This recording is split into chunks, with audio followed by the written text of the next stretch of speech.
وہ خود جلدی سے ڈرائیونگ سیٹ پر بیٹھا۔ اندر سے آتی باگتی ہوئی شمائلہ گاڑی کا پچھلا دروازہ کھول کر بیٹھی تھی۔ حامد خان نے اسٹیئرنگ گھماتے سرخ خون اتری نگاہ بیک ویو مرر سے شمائلہ پر ڈالی تھی۔ وہ لب بینچے گاڑی سٹارٹ کر گیا تھا۔ وہ اور اس کے گارڈز آگے پیچھے گاڑیوں میں روانہ ہوئے تھے۔ زرغون خان ٹھیک لگ رہی ہوں؟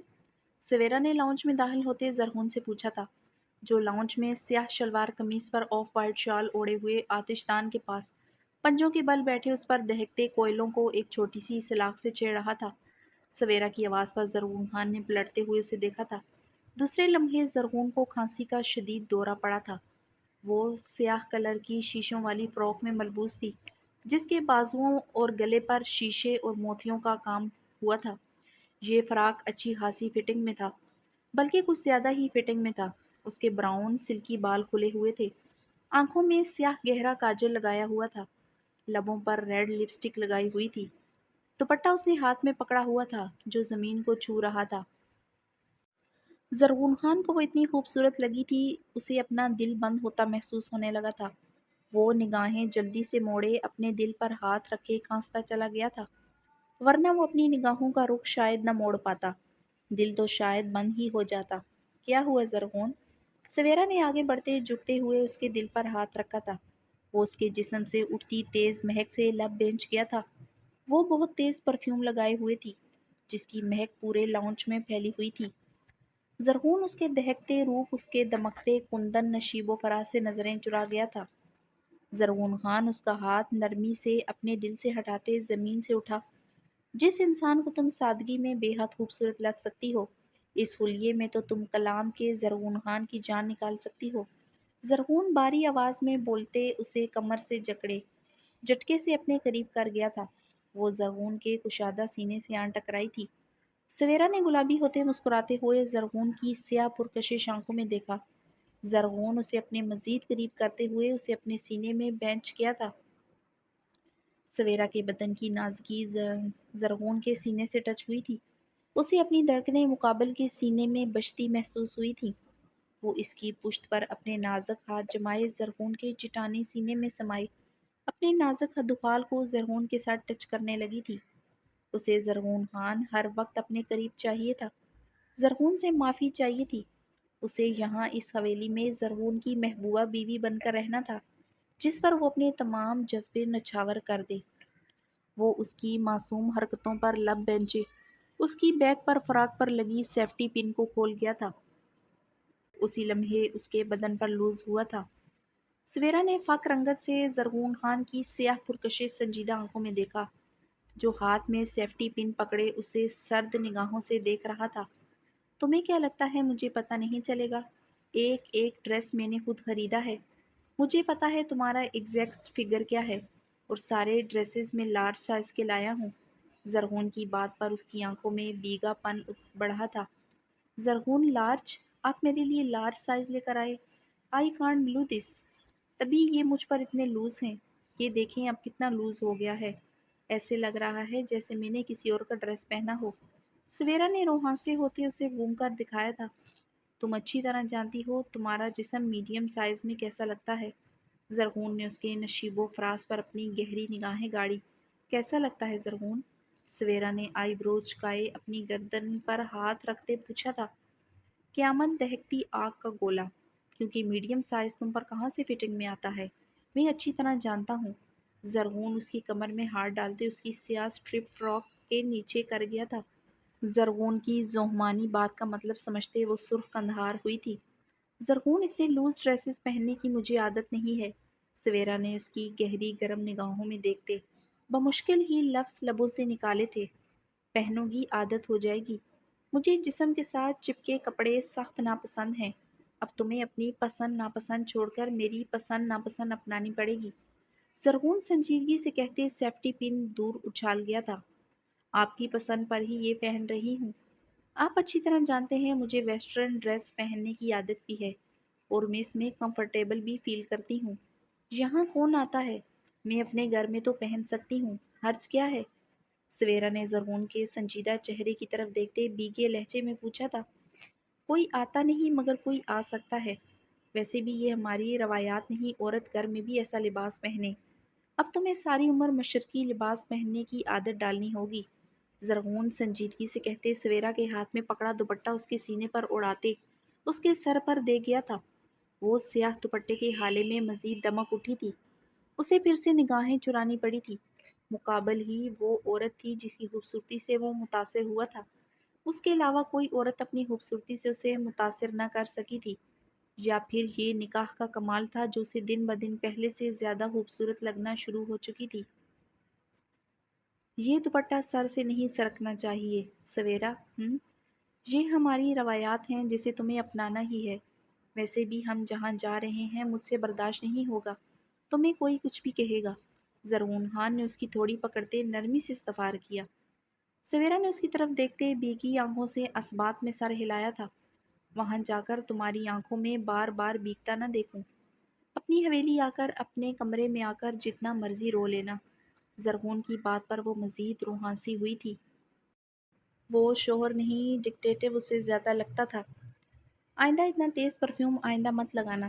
زرغون خان نے اسے گہری نگاہوں سے دیکھتے اس کے بدن سے اٹھتی اتنی تیز مہک سے اپنے اندر اٹھتے جوان جذبوں پر بمشکل قابو پایا تھا۔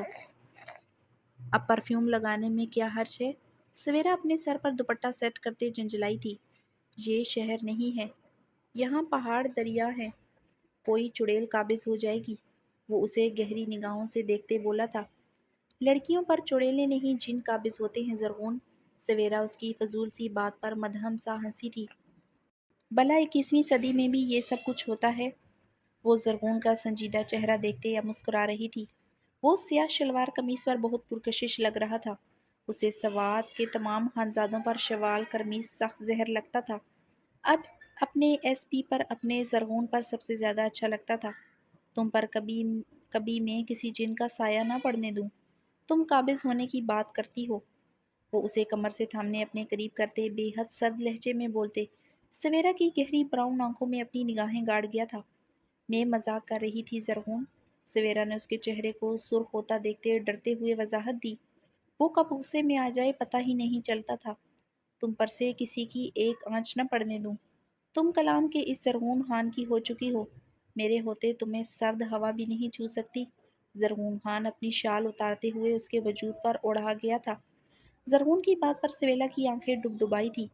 مقابل کبھی اس کے لیے سوات کا نرم زرغون خان بن جاتا اور کبھی کلام کا سرد برفیلا زرغون، جس کے وجود پر جمی برف کی تہ اسے گلیشیئر کی مانند لگتی تھی۔ وہ اس کی کلائی نرمی سے جکڑے حویلی کے پچھلے دروازے کی طرف بڑھا تھا۔ زرغون کے باریک قدموں کا رخ انیکسی کی طرف تھا۔ اس کی حویلی سے انیکسی تک جاتے کم سے کم 5 منٹ لگتے تھے۔ وہ سویرا کو لے کر انیکسی کا بے حد خوبصورت باری لکڑی کا دروازہ کھول کر اندر داخل ہوا تھا۔ سویرا انیکسی کی خوبصورتی اندر سے دیکھ کر مبہوت ہوئی تھی۔ وہ انیکسی نہیں پوری حویلی ہی تھی، بلکہ حویلی سے زیادہ جدید تھی۔ انیکسی کے داخلی دروازے سے بڑا کوریڈور گزرتا تھا جس سے چلتے وہ اندر کی طرف بڑھے۔ زرغون خان اس کا ہاتھ مضبوطی سے تھامے ہوئے تھا۔ سامنے ہی بہت بڑا جدید خوبصورت لاؤنج تھا جس کے اطراف میں بے حد خوبصورت صوفے بچھے ہوئے تھے۔ سینٹر میں بے حد بڑا آتش دان تھا جس میں دہکتی آگ روشن اس کے خوبصورت لاؤنج کو مزید دہلکش بنا رہی تھی۔ لاؤنج سے بڑے بڑے گلاس ڈور سے نظر آتے سٹنگ ایریا، ڈائننگ ایریا نظر آتے بے حد خوبصورت لگ رہے تھے۔ مختلف لمبے لمبے کوریڈور کے اطراف میں کمرے تھے۔ پوری حویلی پر لکڑی کا جدید کام ہوا تھا۔ ایک طرف سے شاہی محل جیسی سیڑھیاں اوپر کو جاتی تھی جس کے آگے راؤنڈ گلاس مرر فلور تھا، جہاں ایک اونچی خوبصورت گول ٹیبل رکھی تھی جس پر خوبصورت جدید واز رکھا تھا۔ فرسٹ فلور کے چاروں اطراف سے لکڑی کی گرل نظر آ رہی تھی جس کے اطراف میں کمرے بڑے بڑے گلاس ڈور نظر آ رہے تھے۔ سویرا مبہوت ہوتے یہ انیکسی کم حویلی دیکھ رہی تھی۔ زرغون خان سویرا کا ہاتھ پکڑے آگے بڑھا۔ مرحبا لالا۔ بیروج سفید شلوار قمیض میں ملبوس سیاہ شال کندھوں پر ڈالے باہیں پھیلائے آگے بڑھا تھا۔ زرغون سویرا کی کلائی چھوڑتے اسے اپنی پشت کے پیچھے کر گیا تھا۔ بیروج زرغون کے گلے سے لگا تو زرغون نرمی سے اس کی پشت پر اپنے دونوں ہاتھ رکھ گیا تھا۔ لالا، آپ نے ہمارا غریب خانے کو آج اتنا دنوں بعد رونق بخش ہی دیا۔ ہم کتنا خوش ہیں آپ کو بتا نہیں سکتا۔ بیروج زرغون خان سے الگ ہوتے بولا تھا۔